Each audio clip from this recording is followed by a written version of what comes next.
Titulamos esta enseñanza Victoria sobre el pecado. Y es nuestra tercera enseñanza sobre la santificación.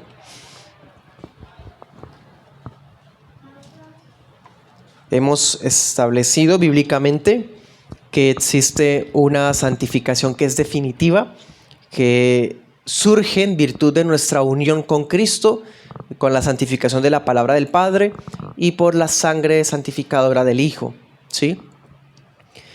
Sin embargo, a la vez es una santificación que es progresiva porque nosotros colaboramos con nuestros esfuerzos de obediencia y en la práctica los medios de gracia y demás obras en obediencia a los mandamientos de la ley de Dios que ha sido escrita en nuestros corazones para purificarnos cada día más para la gloria de Dios.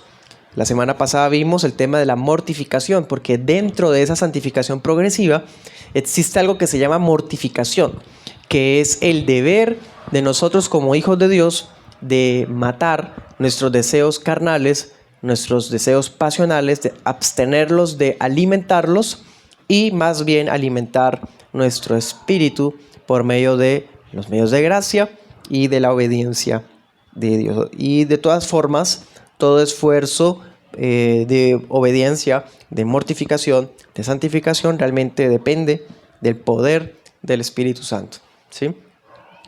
Hemos visto esos temas en estas dos enseñanzas y hoy vamos a extender un poco más acerca de esa guerra, porque hay un problema con el tema de la guerra de mortificación y hoy vamos a ahondar en ello. En algunas ocasiones la guerra de mortificación que vivimos nosotros los cristianos todos los días termina en fracaso, muchas veces, tristemente. Y a veces algunos creyentes, llevados por un perfeccionismo que pues no es sano, piensan que, o mejor dicho, se condenan a sí mismos cuando, por ejemplo, le fallan a Dios. Y en el otro extremo están aquellos que sienten que porque ya fueron santificados definitivamente, entonces pueden de pronto complacer de vez en cuando sus obras carnales. Son dos extremos, el perfeccionismo y el antinomianismo, que es permisivo y que no se aplica la ley de Dios a la persona. Ambos extremos son diabólicos. Pero de todas formas surge una pregunta: si estamos diciendo que hay una guerra y que a veces perdemos esa guerra, ¿cómo es posible que verdaderos hijos de Dios santificados caigan en tentación o se aparten de la santidad del Evangelio, así sea temporalmente? ¿Cómo puede eso suceder?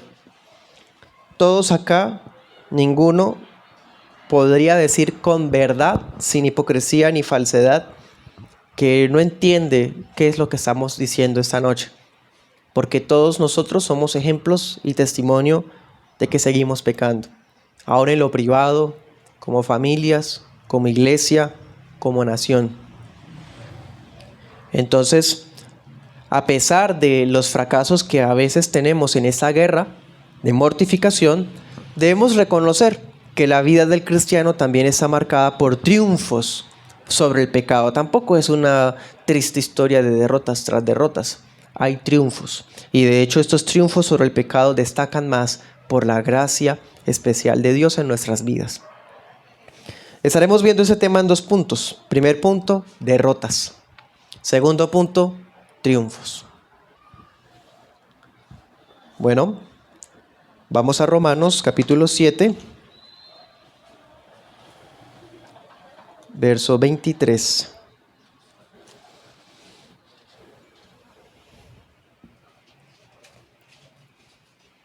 Leámoslo desde el 22 hasta el 24.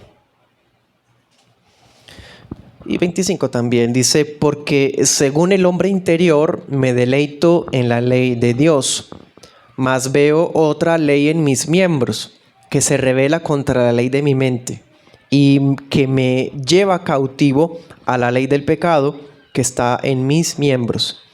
Miserable hombre de mí, ¿quién me librará del cuerpo de esta muerte? Gracias doy a Dios por medio de Jesucristo nuestro Señor.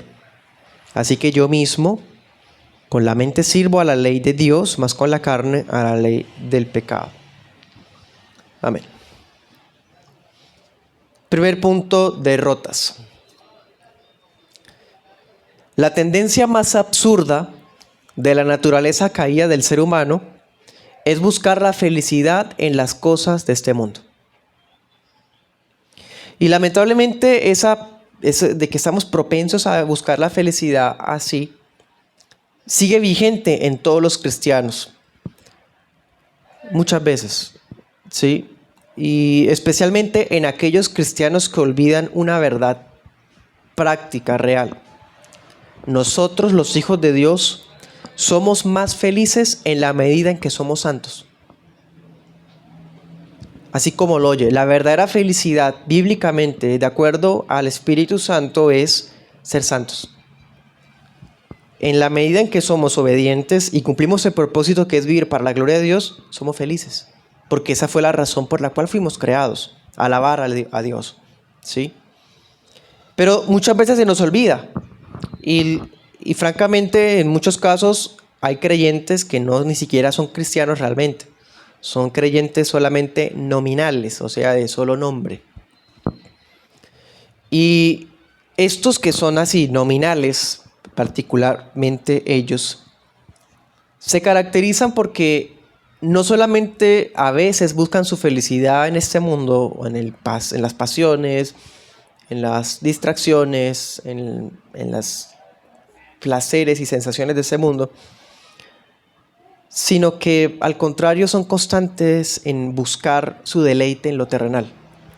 ¿Sí?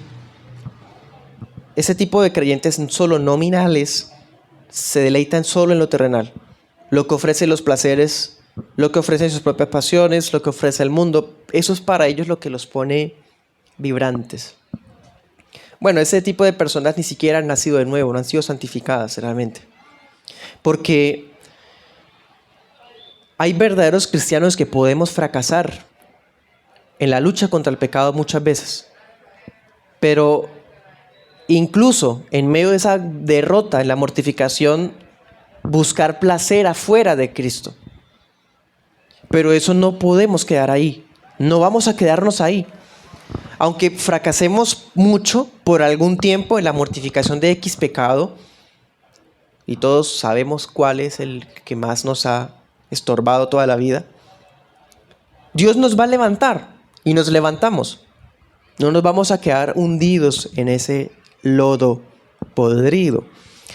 Salomón dijo una vez en Proverbios 24:16, 7 veces cae el justo y vuelve a levantarse, mas los impíos caerán en el mal. ¿Se dan cuenta?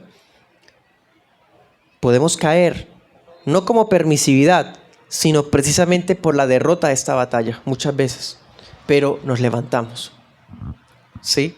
En cambio, el impío o el falso creyente no se levanta, se queda ahí, gustoso, no como un soldado caído al que hay que rescatar y él nos extiende la mano para sacarlo. No, es alguien que su naturaleza es de ahí, del mal. Pues bien, estas caídas se deben ¿a qué? ¿Por qué somos derrotados todavía? Porque, hermanos, siendo francos también, no hay diferencia. Somos cristianos evangélicos, protestantes, como quieran decirnos. Pero el hermano pentecostal clásico, con el hermano reformado, o con el hermano de la iglesia de Oriente, todos, no importa el nombre de la iglesia que usted tenga, la confesión que se adhiera, los estudios teológicos que tenga, cuántas veces ha leído la Biblia, hay derrotas. Hay batallas contra el pecado que muchas veces son perdidas. ¿Cómo pasa eso? ¿Por qué? El creyente piadoso pentecostal de sana doctrina o el reformado piadoso de sana doctrina, ambos siguen cayendo. ¿A qué se debe, hermano? Bueno, se debe a una sola cosa: el remanente de corrupción que sobrevive en nuestra naturaleza carnal. Eso es lo que Pablo dice allá en Romanos 7. Dice, que mi hombre interior, yo me deleito en la ley de Dios, pero es como si en mis miembros hubiera algo contrario. Y no es como si hubiera dos personas dentro de mí, es una tendencia natural que me arrastra en contra de lo que yo sé que está bien y lo que sé que está mal. Entonces me doy cuenta que tengo esta pelea mientras esté vivo. Y dice Pablo, miserable de mí. ¿Quién me librará del cuerpo de esta muerte? No es una invitación al suicidio, ni tampoco a una especie de suicidio asistido, de mandarse a matar a sí mismo. Es un grito de desesperación de una realidad que está vigente en todos los cristianos. Mientras estemos en esta vida, esta batalla es un gran estorbo, o mejor dicho, las derrotas son un gran estorbo en esa batalla. Hay un remanente de corrupción y es esa la raíz del problema de nuestras caídas. Ahí está nuestra piedra de tropiezo. Eso lo vemos en la Biblia muchas veces. El simple hecho de que Cristo haya establecido medidas disciplinarias en una iglesia local implica que había pecado en la iglesia.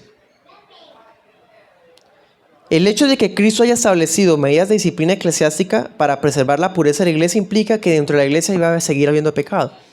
No iba a haber perfeccionismo. Y todos nosotros, como les decía ahorita, somos testigos y tenemos que dar aporte a esto también, de que reconocemos que muchos pecados personales, muchos pecados familiares, todavía son reincidentes en nosotros. Todavía son hasta ocultos entre nosotros. Esas son nuestros fracasos. Esas son nuestras derrotas. Ahí está la raíz de nuestra infelicidad. Ahí está la raíz de realmente nuestra insatisfacción en esta vida. Es como si hubiera una ley que rige los miembros de nuestro cuerpo, y pues no significa que es el cuerpo como tal, porque el alma está ensuciada también en gran medida por la caída. Esa ley rige nuestro ser hacia una guerra en contra de lo que está en el corazón y la mente inscrito, que es la ley de Dios. Dos leyes contrarias. Una ley instintiva que me lleva a hacer lo que quiero hacer, que se revela, y la ley del corazón regenerado. Eso es una realidad, pero dense cuenta, todo eso se concentra en una sola cosa: batalla. El regenerado pelea. Si hay una derrota, implica que hubo una pelea, una batalla. Aunque a veces se pierde, hubo pelea. Quiero resaltar eso. En cambio, el nominal, el falso convertido, no es santo, no batalla, se deleita, le gusta vivir en ninguna derrota porque no pelea. Es esa su condición de impureza. Vamos al segundo punto: triunfos.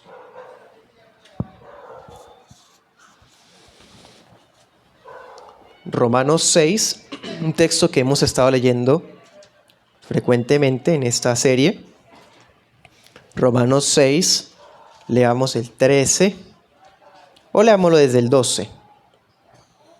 Bueno, podríamos leerlo desde más atrás realmente, porque Romanos 6 es el capítulo de la Biblia que habla de la mortificación del pecado. Leámoslo desde el 11. Así también ustedes considérense muertos al pecado, pero vivos para Dios en Cristo Jesús, Señor nuestro. No reine pues el pecado en su cuerpo mortal, de modo que lo obedezcan en sus concupiscencias, ni tampoco presenten sus miembros al pecado como instrumentos de injusticia. Antes, preséntense a Dios como vivos entre los muertos y sus miembros a Dios como instrumentos de justicia, porque el pecado no se enseñoreará de ustedes, pues no están bajo la ley, sino bajo la gracia. ¿Qué pues? ¿Pecaremos porque no estamos bajo la ley, sino bajo la gracia? De ninguna manera. ¿No saben que a quien se presentan ustedes mismos como siervos para obedecerlo, son siervos de aquel que obedecen, ya sea del pecado para muerte o de la obediencia para justicia? Pero gracias a Dios que aunque fueron siervos del pecado, han obedecido de corazón a aquella forma de doctrina a la cual fueron entregados, y libertados del pecado fueron hechos siervos de la justicia. Hermoso, directo. A pesar de las derrotas que pueden abrumar nuestro caminar cristiano, todo aquel que ha sido regenerado finalmente triunfa. Podemos haber sido derrotados 7 veces, pero nos levantamos. El corazón cuando fallamos nos culpa, nuestra conciencia nos señala, la ley nos señala. Pero si hemos sido regenerados, la gracia nos levanta, siempre nos levanta, siempre. De tal modo que si un regenerado, un hijo de Dios verdadero, peca, falla y reincidentemente falla en lo mismo, llega un punto en su vida en que eso se acaba y se levanta, triunfa en la batalla contra el pecado. Y eso no es de él mismo.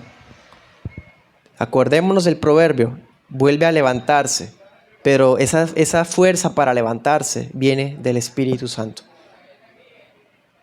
El Espíritu Santificador nos provee fuerzas continuamente para crecer en gracia, para perfeccionarnos en santidad, para proseguir una vida celestial estando acá en el mundo. ¿Sí? En pocas palabras, todos los que han sido santificados por el Evangelio han sido capacitados por Dios para llevar una vida de obediencia a los mandamientos de Cristo. La gente del mundo es incapaz de cumplir, no adulterarás y todo lo que implica ese mandamiento. Pero el creyente puede acatar eso, puede obedecerlo. No le es dificultoso o imposible, no lo puede hacer porque ha sido capacitado en su naturaleza, en su hombre interior, diría Pablo. ¿Sí? Hemos sido capacitados para obedecer todos los mandamientos de Cristo. En cambio, eso es lo que decíamos también la semana pasada. No podemos pedirle santificación a alguien que no ha nacido de nuevo. No podemos pedirle obediencia de los mandamientos a alguien que no es hijo de Dios. Porque no puede. Y lo más que puede llegar a acercarse es una fachada de religiosidad, como el adoptar formas de vestir evangélicas o adoptar un nuevo calendario o cronograma de actividades evangélicas, pero su hombre interior no es diferente. Si nos quedamos en solamente estas obras de obediencia o se las entregamos al inconverso sin haber nacido de nuevo, va a volverse un religioso más o un fariseo más. En cambio, el Hijo de Dios, a pesar de sus derrotas, triunfa sobre el pecado y puede obedecer los mandamientos de Dios porque ha sido regenerado. Pensemos algo, hermanos. Dijimos que en la justificación, que va antes de la santificación, Cristo fue nuestro sumo sacerdote que sufrió en sí mismo la pena de nuestro pecado. Dijimos que en la justificación Cristo intercede por nosotros como sumo sacerdote. Porque en la justificación es como una ley, como un juez que nos ha declarado justos y que pagó la pena por el pecado y a la vez nos capacita para vivir en obediencia. Pero cuando estamos hablando de la santificación, resalta otro de los oficios de Cristo. En la justificación podríamos resaltar que Él es el sumo sacerdote, pero en la santificación hay un oficio que resalta más. Realeza. Cristo es rey. La realeza de Cristo resalta en la santificación. Claro, porque en la santificación Jesús actúa como rey que somete el poder del pecado en nuestras vidas. Si es una bestia que está pendiente para ser alimentada y fastidiarnos en el peregrinaje, Cristo como rey humilla, somete y retiene esa bestia. En la santificación Cristo es nuestro rey. Y es lo que leíamos ahorita en Romanos. El pecado ya no es señor de nuestras vidas, dice, no se enseñoreará de ustedes, ¿sí? No es el señor de nosotros, porque no estamos bajo la ley. ¿Sí? Al contrario, como vimos también acerca de la unión con Cristo, o sea, hemos muerto juntamente con Cristo en el bautismo, entonces estamos bajo la gracia del Evangelio y no bajo la ley. Pero eso no tiene nada que ver con permisos para pecar o con el hecho de que la ley ya no está vigente y ahora podemos vivir libres. Eso no tiene nada que ver. Vivir bajo la gracia lo que significa es que el pecado ya no es mi Señor. Mi Señor es el Señor Jesús, es Cristo. Él es mi Señor, mi único Rey. Entonces, eso es la obra de santificación en nuestras vidas, que Cristo actúa como Rey. Por lo tanto, un creyente que no da la batalla, sino que vive hundido y deleitándose en el pecado, Cristo no es su Rey, porque no ha nacido de nuevo. Y si Cristo no es su Rey, es porque Cristo tampoco ha sido su sacerdote. No murió por él, la sangre de Cristo no lo ha limpiado, o no intercede, no ora por él. Es una criatura más, un hijo de Adán caído. Bueno, los que hemos sido alcanzados por la gracia del Evangelio, reconocemos a Jesús como el Señor y como el Rey. Eso no es posible que alguien diga: yo confieso a Jesús como mi Salvador, pero mi Señor todavía no. O sea, Él es mi Salvador, pero con el tiempo se va volviendo mi Señor. Qué ridículo es eso. Él es el Rey, es el Señor, el Salvador, el sacerdote, todo a la vez. Nuestro ser entero, 1 Tesalonicenses 5:23. Nuestro ser entero, no solo el espíritu, ojo con eso, también el cuerpo. Y a la inversa, no solo el cuerpo, también el alma, han sido santificadas por Dios. Por lo tanto, nuestros cuerpos, nuestros miembros, y no solamente incluyen los genitales, los ojos, la lengua, el oído y todos nuestros impulsos, hermano. Porque cuando uno lee que no use los miembros para el pecado, siempre viene a la mente, o por lo menos en lo personal, ha venido a la mente el tema sexual. Pero hermano, ¿y la lengua? ¿Y lo demás? Todo nuestro cuerpo, dice, ya no es un instrumento de inmundicia, de injusticia, sino de justicia. Romanos 12:1. Por eso dice el apóstol Pablo en otra parte: hermanos, les ruego por las misericordias de Dios, que presenten sus cuerpos en sacrificio vivo. Sacrificio vivo, hermano, esta expresión es muy fuerte. Porque, ¿qué leemos en Levítico? En Números. Que antes de continuar con la ceremonia se degollaba el animal. Y se tomaba de la sangre y se llevaba al altar. Y luego el cadáver del animal, después de haberlo despedazado, se colocaba sobre el altar y se quemaba completamente. ¿Se acuerdan? El tema de los holocaustos. Bueno, él está diciendo sacrificio vivo. Imagínese echar un animal vivo al altar de fuego. ¿Cómo sería la escena? El animal no se va a dejar, hermano. Va, mejor dicho, a atacar a todo el mundo. Esa es nuestra carnalidad. Ofrecer nuestros cuerpos en sacrificio vivo. Es un cuadro muy tremendo. Eso es la mortificación. Ahí está descrita de manera bastante gráfica. Dice: sacrificio vivo, santo, agradable a Dios, que es su culto racional. No de repente sale un éxtasis y usted ni se sale de sus cabales y ni se acordó qué fue lo que habló, qué fue lo que dijo, fue que sintió algo como si se hubiera salido del cuerpo. No, eso no tiene nada que ver con la santificación, porque la santificación incluye nuestra mente, nuestra razón, nuestro ser, y voluntariamente sacrificamos, matamos, mortificamos lo que nos lleva al pecado. Leamos Efesios 4:15.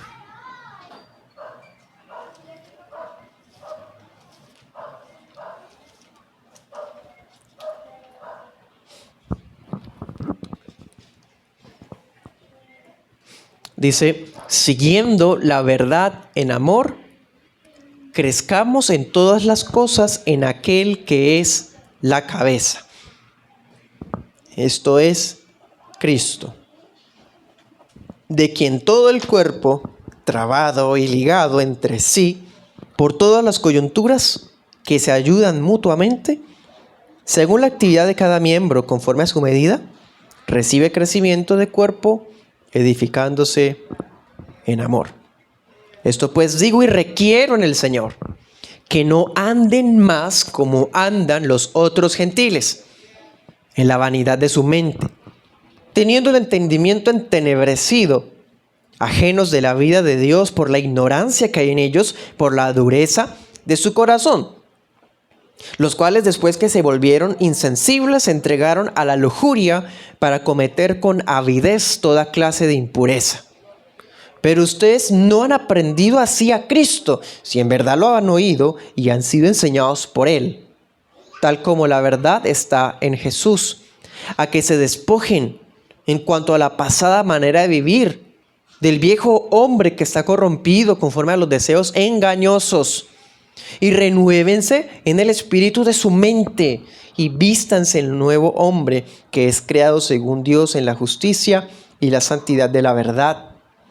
Por eso, dejando la mentira, hablen verdad cada uno con su prójimo, porque somos miembros los unos de los otros. Aírense, pero no pequen. No se ponga el sol sobre su enojo. No le den lugar al diablo. El que hurtaba, no hurte más, sino trabaje, haciendo con sus manos lo que es bueno, para que tengan que compartir con el que tiene necesidad. Ninguna palabra corrompida salga de su boca, sino la que sea buena para la necesaria edificación, a fin de dar gracia a los oyentes, y no contristen al Espíritu Santo de Dios, con el cual están sellados para el día de la redención. Toda amargura y enojo e ira y gritería y maledicencia sea quitada de ustedes, así como toda malicia. Antes sean benignos los unos con los otros, misericordiosos, perdonándose los unos a los otros, como también Cristo los perdonó, como también Dios los perdonó en Cristo. Amén. Eso es santificación, absolutamente práctico. Pero miren todo esto cómo se conecta. Nada de esto puede vivirlo alguien que no ha sido vestido del nuevo hombre. Sin regeneración esto no es posible. ¿Cuál es la raíz de todo eso que leímos? Vaya al versículo 15. Dice, crezcamos en todas las cosas en aquel que es la cabeza. O sea, él está usando la figura del cuerpo. Luego más adelante, ¿se acuerdan que dijo que somos miembros los unos de los otros?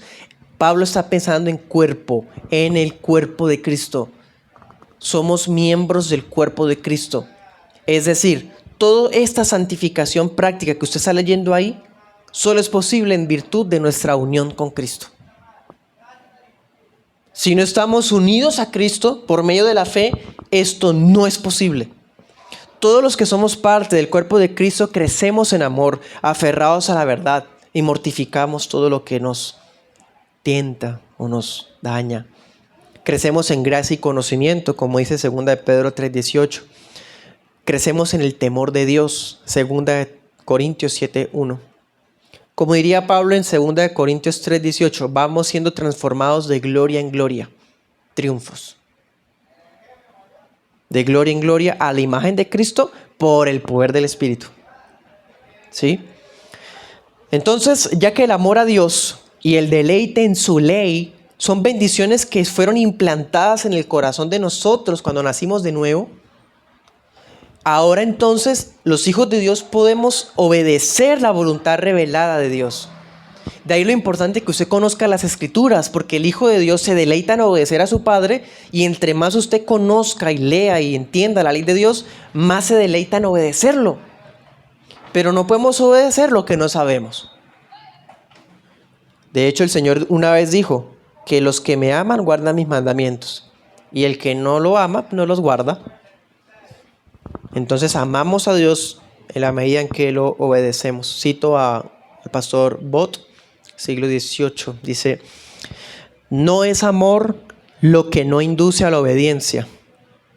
Pretender amar sin obedecer es flagrante hipocresía, y obedecer sin amar no es más que esclavitud. Cierro comillas. No somos esclavos del pecado, sino de Cristo. Dos conclusiones.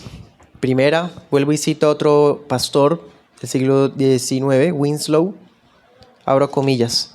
Nadie sueñe con una verdadera mortificación del pecado, de una santificación real del corazón que no se relacione constante, cercana y confiadamente con la sangre expiatoria de Jesús. Cierro comillas. Sí, hermanos, en Cristo hallamos el perdón, los que hemos pecado, los que hemos sido derrotados. En Cristo hallamos la limpieza, los que hemos manchado las vestiduras, los que nuestros pies se empolvaron por el recorrido. En Cristo hallamos fuerza para seguir dando la pelea contra el pecado. porque el Rey que ora por nosotros también pelea por nosotros. Él es el principal peleador, si me permite la expresión, contra nuestros enemigos.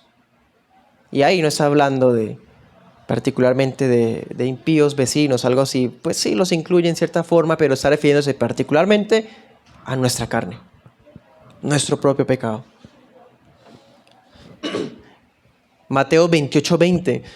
Así como estamos llamados a perseverar en guardar todo lo que el Señor nos ha mandado, a la vez Él ha prometido estar con nosotros hasta el fin del mundo. Dos realidades inseparables. Hay que obedecer los mandamientos del Señor, sí, vamos a perseverar en ello, pero es que porque Él está con nosotros y también, como vemos, porque estamos nosotros en Él. Segunda conclusión. Primera de Juan 5:4. El que ha nacido de nuevo vence al mundo por medio de la fe. Así que entonces, iglesia, ustedes son escogidos por Dios, llamados eficazmente, santificados por Él. Por lo tanto, pueden vestirse de las virtudes cristianas como la misericordia, la humildad, la paciencia, el perdón, porque eso se lo dio Dios cuando los reconoció o los adoptó como hijos. Todo esto gracias a Cristo. Eso es estar unidos a Cristo. Eso es ser santos. Oremos.